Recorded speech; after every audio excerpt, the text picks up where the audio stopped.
So when we had our meetings back in the 90s, 90, 92, I think I forget exactly what year we bought the land, but at any rate, we wanted to buy a piece of land, so Willard Good and I made the first visit to the Martins to see if we could buy this piece of land. And Stuart Martin says, "Oh, you want to buy my best potato field?" So that was a little bit of a downer for him. But at that time, his church was trying to expand and having difficulty buying a piece of land from their neighbor. So it made it easier for us. So the Lord was on our side, keeping him thinking the right way. So actually his brother James Martin owned the land, and he lived down in Pembroke, and he came up one Saturday and we had a meeting at the old church and did the final negotiations at that time. And we wanted to buy, I think it was about 5 acres, but he wanted to have a straight property line between us and them. So I ended up with 7 acres, and it was a real good deal. And the United Church gave us $100,000, I believe it was, or was it 120? I can't remember, towards the purchase of the land, which paid the price of the 7 acres of land. 7 acres for $120,000. Yes. Which was a good deal. So then it had to be rezoned, and I went to the Woolwich Township Council meeting and proposed that this land be transferred from rural property to an urban property.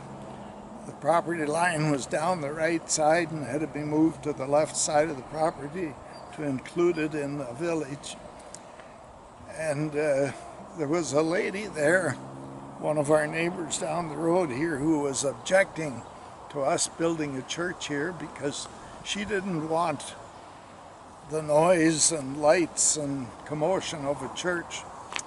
And our neighbor across the road was at that council meeting to get permission to build the birthing house. And after this lady spoke in a negative manner, he stood up and said he's lived across the road from these United Church people for 10 years and they've never bothered him. And of course, tongue-in-cheek, he was referring to living across the road from our cemetery. They were nice, quiet people, he said. Hello, my name's Frank Kleinknecht. I've been around here for a few years, actually since '61. And when we started building the new church and set up a building committee, I was asked to be the go-between the building committee and the contractor. So I got to know Bert Fry Brothers Construction very well, very quickly. After we talked in our individual groups about what we were going to do and what we were going to come up with for a new building, somebody had to draw a plan. So I drew a plan on the back of a calendar and gave it to Bert Fry.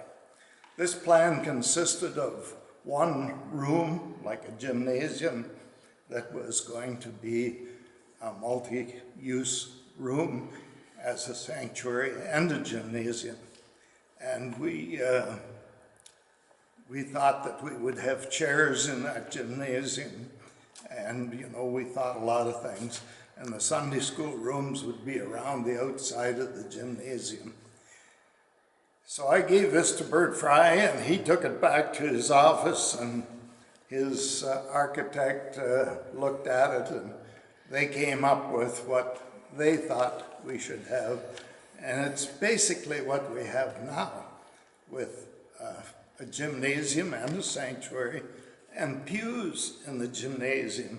The chairs disappeared. Bert says it's too much work setting up chairs and taking them down again, and I'm sure glad we followed his advice. The big problem was finances. You know, we had all kinds of wants and needs, but the idea was to keep it within a budget, and every time you'd come up with a new idea, it had to be run by the building committee to see whether we could find enough money to do that sort of thing. The library, for example, was supposed to be the nursery originally, and the nursery had all these nice windows towards the sanctuary. However, the ladies objected and said the children wouldn't settle down if they could see their parents in the sanctuary. So then we had to move the nursery across the hall, and no direct access to the sanctuary. There's a lot of little changes that took place, and then I'd be the one that would have to go and tell Bert what the next step was. One day I came in and Bert met me in the foyer, and he says, "What are you going to do with this big space that we have up beside the gymnasium on the second floor?" I said, "Well, we never talked about a second floor. We wanted everything on the main floor, and like a one floor sanctuary church setup, Sunday school, everything, no basement." And he said, "Well, there's a room up there, you better come and see it." So we climbed up the ladder and looked at this space, and it was about 1,800 square feet, and this turned out, as I took the question back to the building committee, and you know, where are we going to get the money to put carpet down and all this? And in the end, we decided to go ahead with it, and it became the youth room up beside the gymnasium. You're probably familiar with it. So all these things just kind of fell into place as we went along, and it was quite an experience because there were lots of new things to consider. Sunday school rooms, the big room down the hallway, it's commonly known as the boardroom now, I believe. And that's the biggest room of all the Sunday school rooms. And of course, there was a big debate about whether we wanted a boardroom this size or whether we wanted a chapel-sized room. And of course, the idea was to have a chapel, but the cost of taking that space away from the rest of the building was too excessive, and we ended up with the boardroom the way it is now.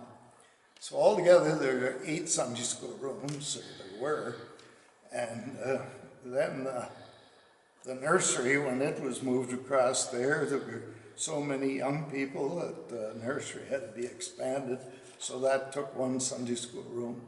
And as things have worked out now with Lighthouse, as I understand, they don't use all the Sunday school rooms, so it worked out fine as time has gone on.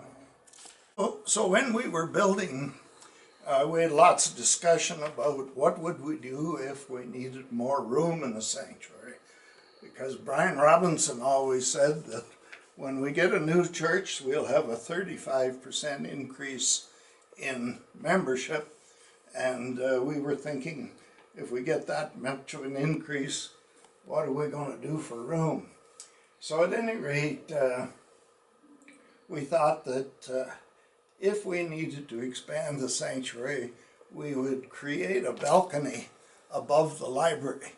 And this would be opened up to the sanctuary and probably extended somewhat over the sanctuary.